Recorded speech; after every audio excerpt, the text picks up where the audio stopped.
Immerse thy mind in me alone.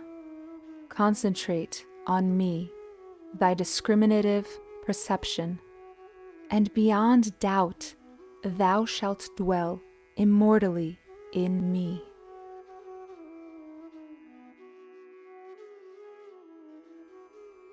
The body-identified being keeps his mind and powers of discrimination busy with sensory and material objects. Thus he undergoes untold dissatisfaction and trouble. All yogis who disconnect their minds and discrimination from the senses and place them on inner perceptions attain the state of changeless soul consciousness.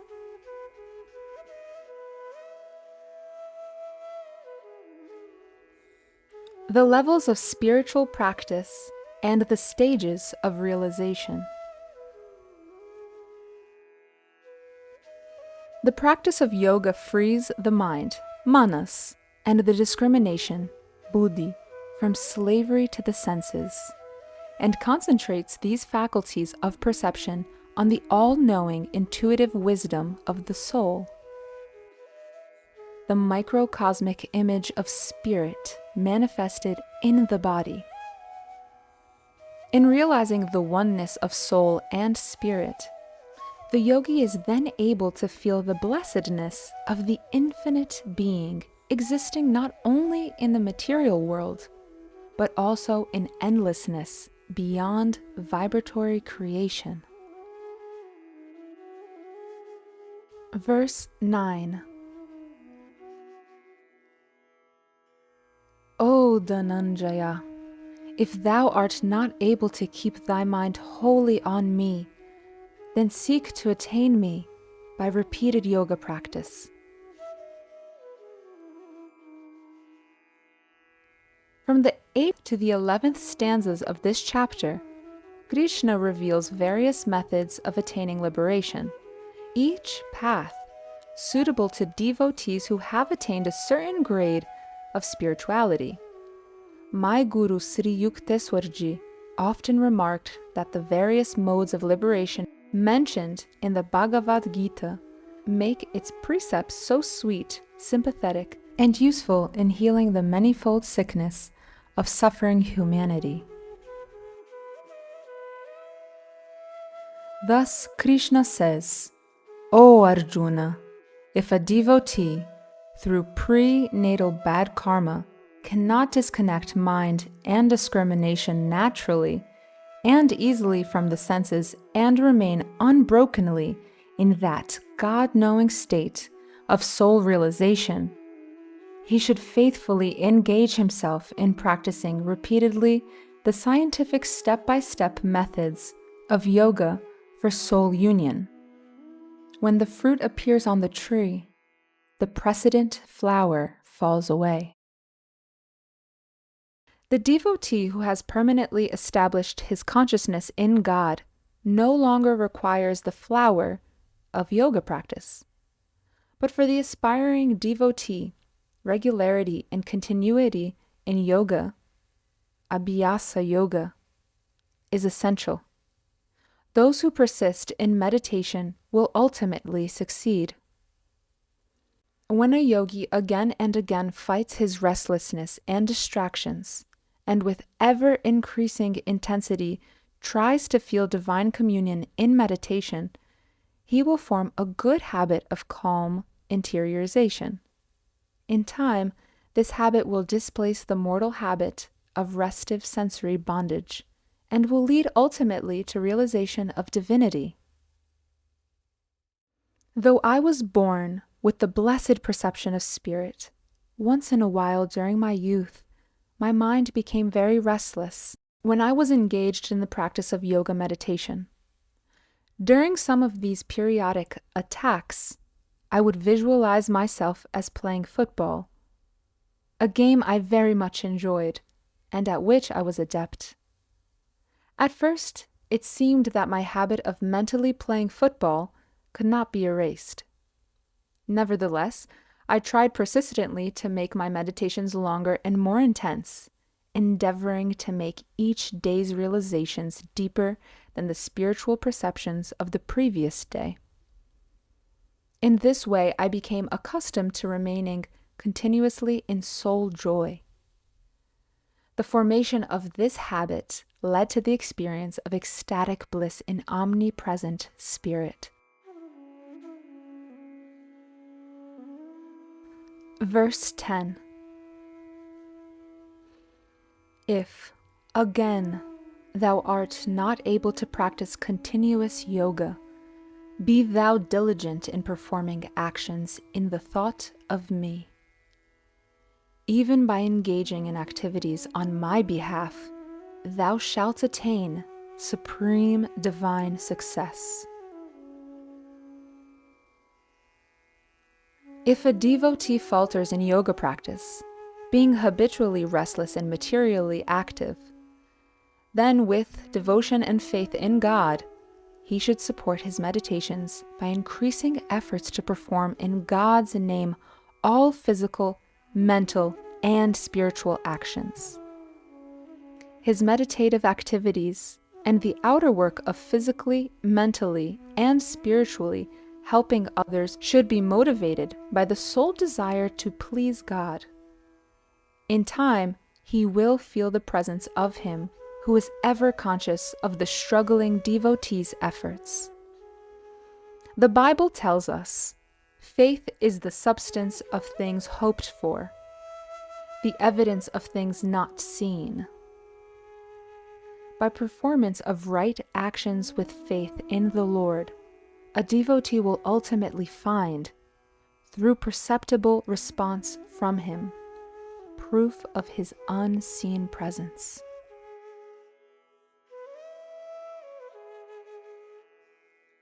Counsel for the restless devotee on the path of meditation. Extracts from lectures by Paramahansa Yogananda.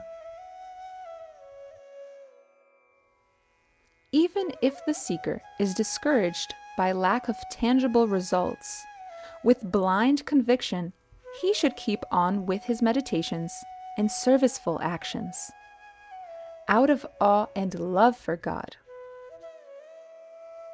One who slackens or discontinues his efforts will find that his mind returns quickly to the sphere of matter, its habitual resting place. But the devotee who preserves with unabated zeal, desiring to please God, will ultimately find Him. The cure for restlessness is continuous effort to be peaceful regardless of success or failure.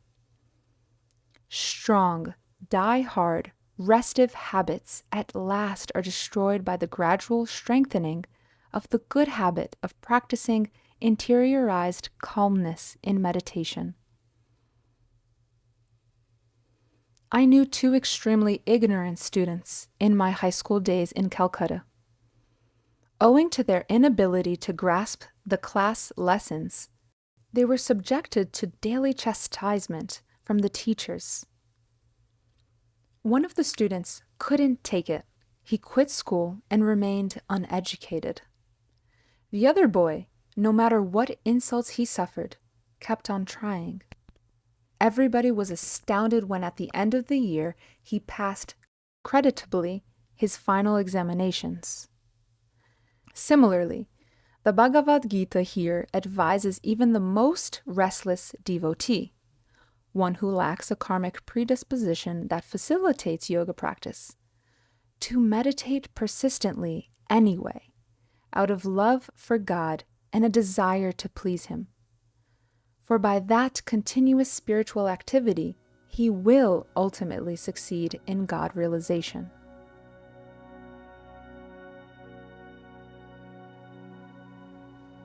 Verse 11.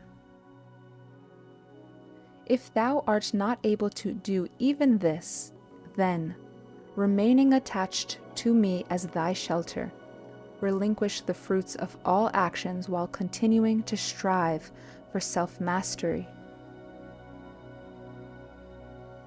If a devotee, owing to materialistic tendencies and mental perversity, is unable to perform material and meditative actions in the thought of God just to please Him, He should cling to the Lord with faith, seeking refuge in His unconditional love, and perform all actions without concentrating on their fruits.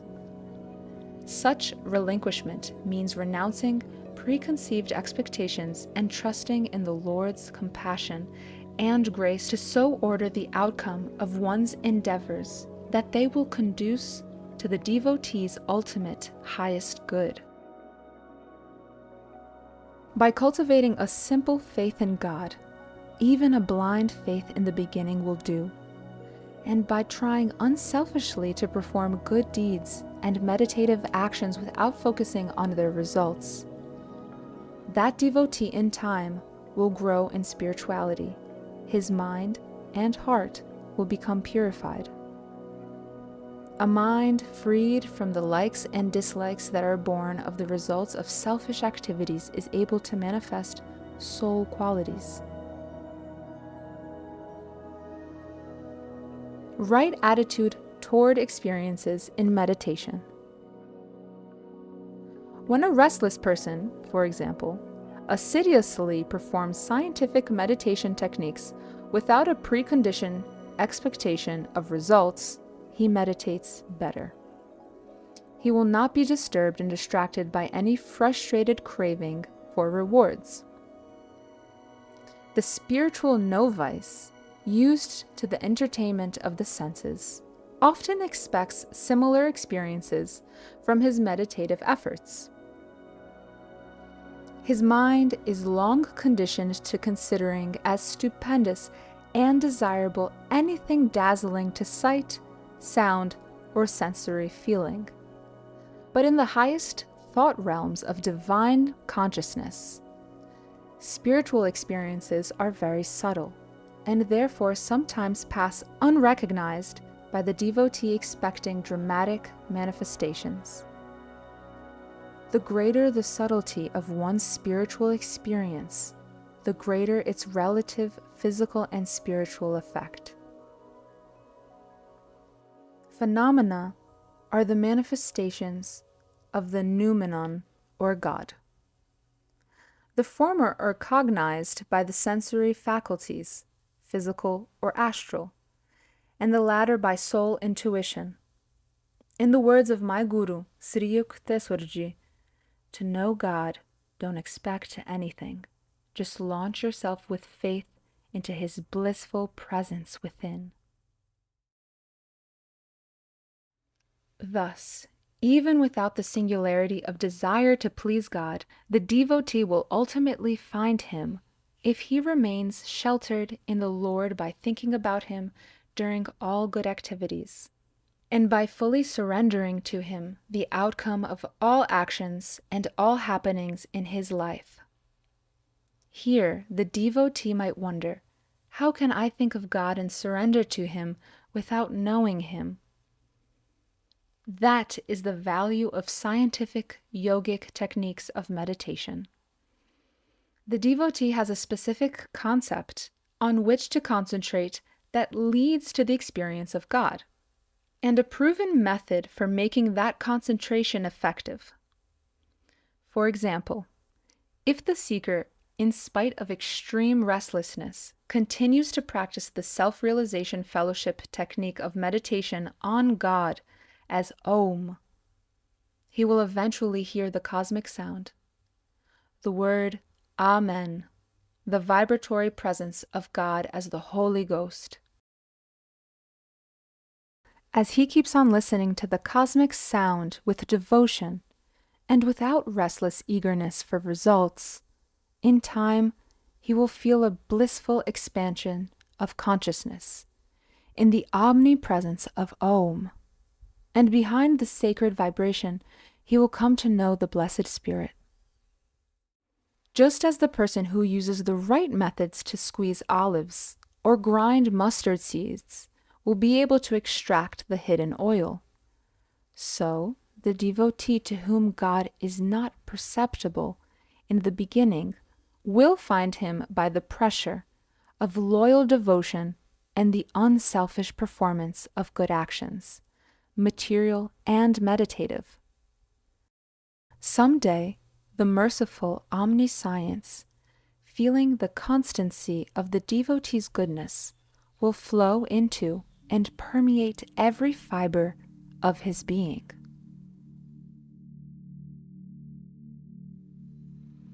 Verse 12. Verily, wisdom, born from yoga practice, is superior to mechanical yoga practice. Meditation is more desirable than the possession of theoretical wisdom. The relinquishment of the fruits of actions is better than the initial states of meditation. Renunciation of the fruits of actions is followed immediately by peace. The literal reading of this verse is commonly taken as extolling the virtue of the so-called easiest path to the divine embraced by the bhakta, the devotee who takes shelter in God and relinquishes to him the outcomes or fruits of all actions, as described in verse 11. Such renunciation, total non-attachment, is emphasized throughout the Gita as the very foundation of spiritual progress, for it provides the altar of inner tranquility before which the devotee can wholeheartedly worship God, whether in wisdom, action, or yoga meditation. The deeper meaning of this verse cites the subtle differentiation of the states experienced by the yogi as he attains realization of God by any of the modes of worship defined in the preceding verses. The perception of wisdom, intuitive realization attained by the eager and proper practice of yoga, is superior to any intermediate results precipitated during the mechanical, physical, and mental efforts of repeated practice of yoga techniques. During the mere practice of yoga, the mind is a battleground of distractions and warring states of consciousness, with intermittent lulls of transcendent peace and inner experiences of astral or cosmic forces, such as divine light or the sound of Om. In the perception of pure wisdom, there is an absence of all inner tumult, a stilling of all oscillating waves of the mind. Perception is solely through the all-knowing intuition of the soul.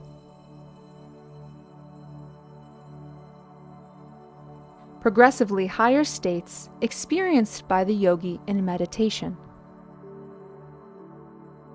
The true state of meditation is oneness of the meditator with the object of meditation, God.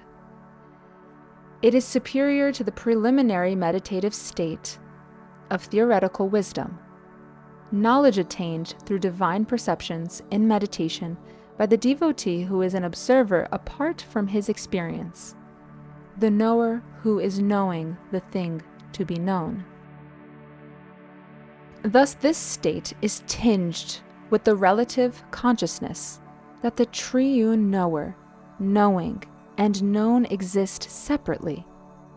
When the yogi is aware that he is the knower separate from his perception of divine wisdom, he is experiencing the relativity of consciousness involved in the triple factors of knowledge.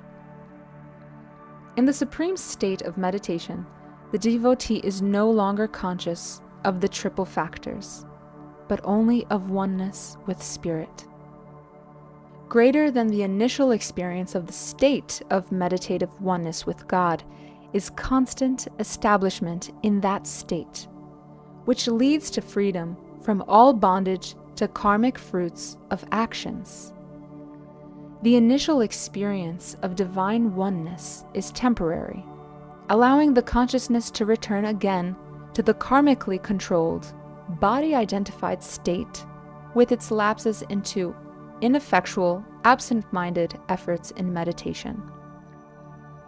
Continuous ecstasy, nivirkalpa samadhi, bestows a detachment from the circumscriptive laws of the realm of material vibrations and leads to freedom from all past and present karma relinquishment of the fruits of actions. After meditative unity with spirit is permanently established, the devotee attains the superior state of oneness with God, plus complete escape from the bindings of material vibrations. He enjoys the dual perception of oneness with God and interactions with matter while his consciousness within remains wholly detached from material vibrations. Lastly, the devotee realizes the peace of God, which passeth all understanding, the ultimate state of blessed tranquility in the vibrationless absolute. Verses 28 through 30.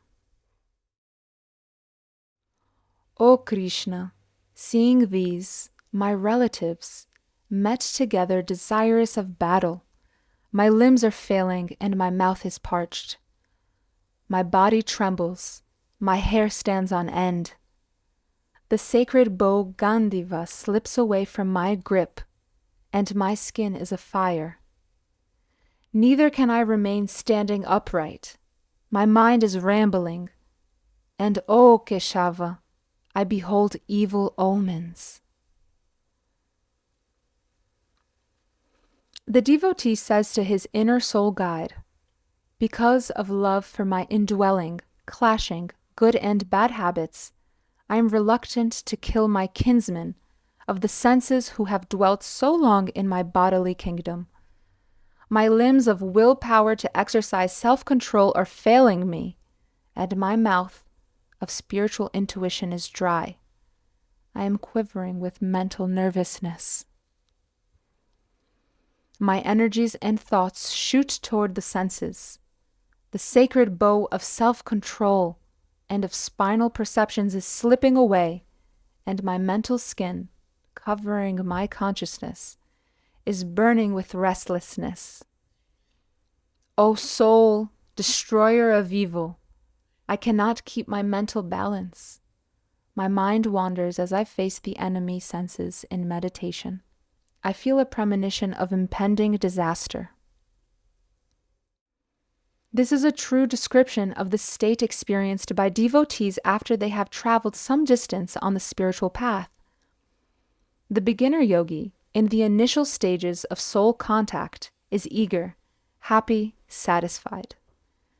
With further progress, he finds that the sense desires are die-hard inmates of his life. He begins to wander, even in the midst of divine realizations. If he has been wise in his decision to kill material joys for the sake of gaining spiritual happiness. In such confusion, the devotee tries to split his allegiance, giving half of his attention to the body and its sense enjoyments, and half to the inner assembly of soul joys. The result of these half measures is that the devotee's limbs of willpower become paralyzed by the disease of latent sense attachment. He feels a dying away of the finer intuitive spiritual perceptions. The taste for material habits, like a fire, dries up the taste for the subtle spiritual perceptions.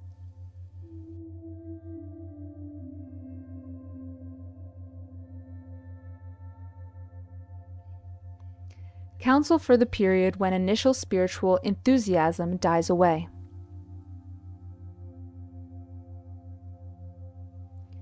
Just as physical fear causes the hair to stand on end, so mental nervousness at the prospect of losing sense enjoyment causes the devotee's thoughts and his hair-like nerve energies to flow like streams away from soul happiness toward the region of the senses.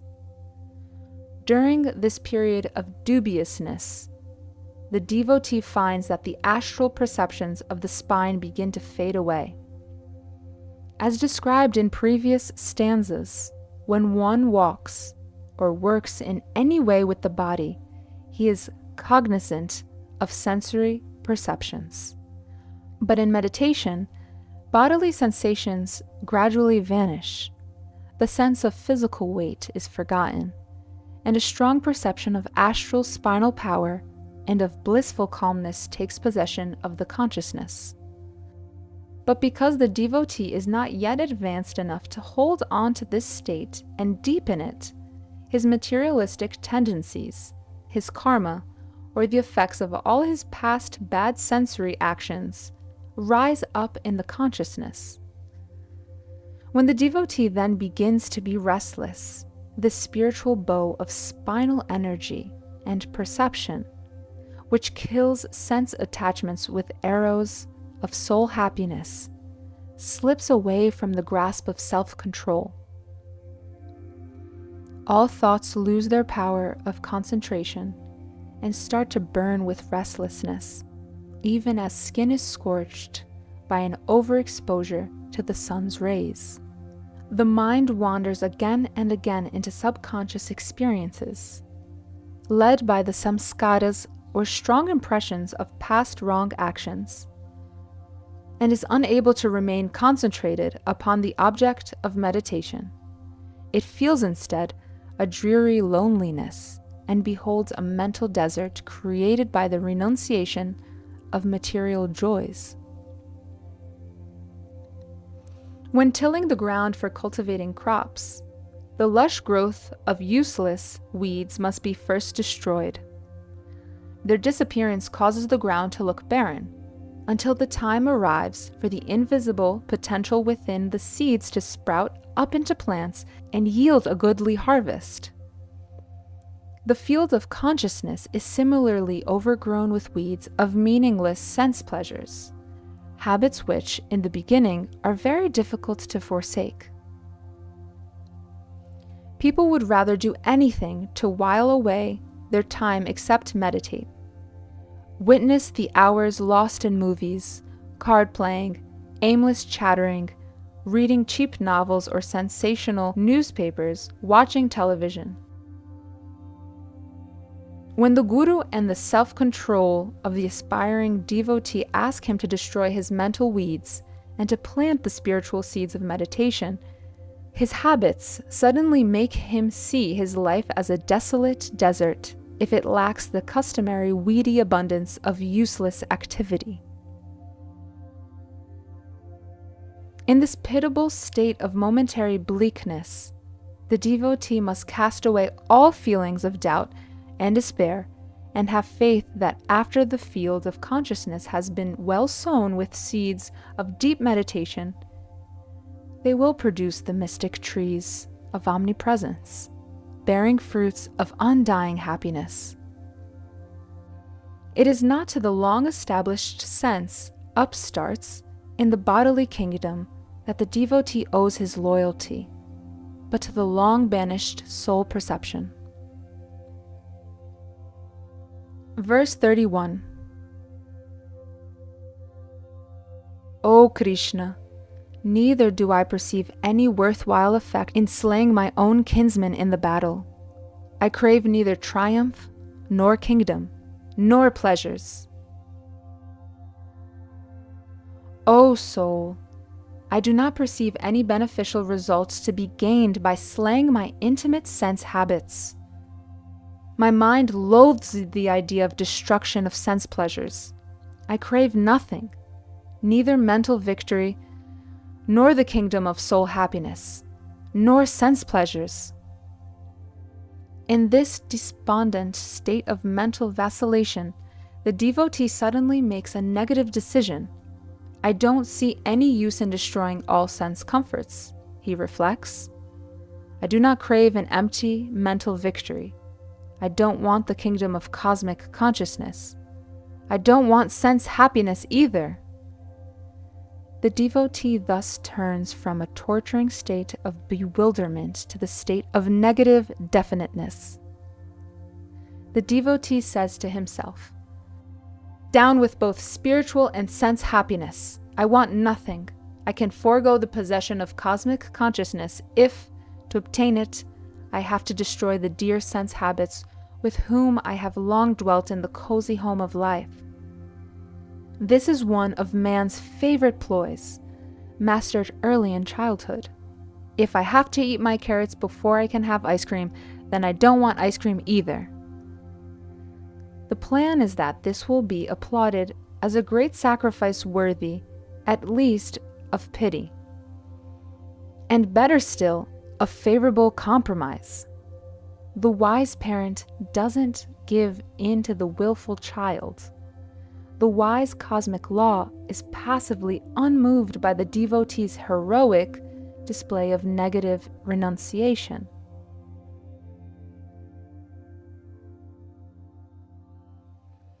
Renunciation is a shifting of tastes from inferior pleasures to everlasting joy.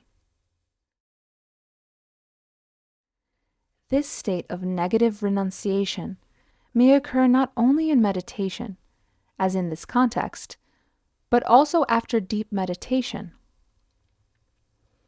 The devotee who has for some time made concerted spiritual effort, practicing self-denial and regular meditation, may find his complacency shattered when after a quiet meditation he suddenly is thrown into restlessness by the memory or samskaras of sense joys. He feels distressed and bewildered, realizing he has neither passing pleasures nor inner joys.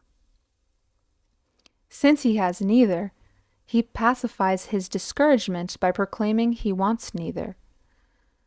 If he doesn't pull himself out of this indifference, he becomes a slothful devotee whose spiritual life will stagnate and die. But if he continues to persevere, he finds that this state is only a momentary vacuum in his sadhana. Renunciation is not an end in itself. Parting with a small sum of money in order to invest it may place a poor man temporarily in a very awkward financial position. But that small sacrifice may later yield him an immense fortune. The wise devotee similarly knows that renunciation of paltry materialistic passions is necessary to attain the never-ending happiness of spirit. He knows that he is not denying himself anything, but is only shifting his tastes from inferior, impermanent sense pleasure to superior, lasting soul happiness. As one should be glad to renounce $100 in order to gain $5,000. So the devotee is happy to renounce a sensory pittance for the everlasting joy found in God realization. The divine state of final emancipation is not a state of blank nothingness or a condition of inner extinction. It is, rather, the domain of a positive conscious sense of eternal blessed expansion. Nevertheless, worldly people are seldom impressed by stories of the saints who have worn sackcloth and lived in seclusion. What lives of foolish self-denial and misery! With this airy summing up, the average man turns his entire attention on the world. To him appears that happiness must be sought in family life, with its dinner parties, dances, and general stimulation of the senses. The unthinking man does not notice that mankind, busily engaged like himself, is chasing the rainbow of lasting happiness, never finds it. Material-minded people suffer from conflicting desires and remain in a mere of suffering. Saints, on the other hand, are well aware that true and undying happiness can be found only in the inner perceptions of the blissful source of unalloyed eternal joy. Many spiritually sincere persons reason that renunciation of material involvement, as exemplified by ascetics, is almost an impossibility in the modern world. No saint, however, advises that man has to seek solitude in Himalayan caves in order to find God. The ideal is to be in the world and yet not of it. Superconsciously awakened men, those who have meditated long, deeply, and persistently, no matter what their responsibilities or environment, become non-attached to material objects, but are not indifferent. The true devotee is not like a hobo, too lazy to make any decent effort to enjoy either material or spiritual prosperity. The yogi who has tasted the extra fine perceptions of soul bliss remains unmoved and without cravings for material pleasures, even though he may move among them. He has reached the true, secure spiritual state.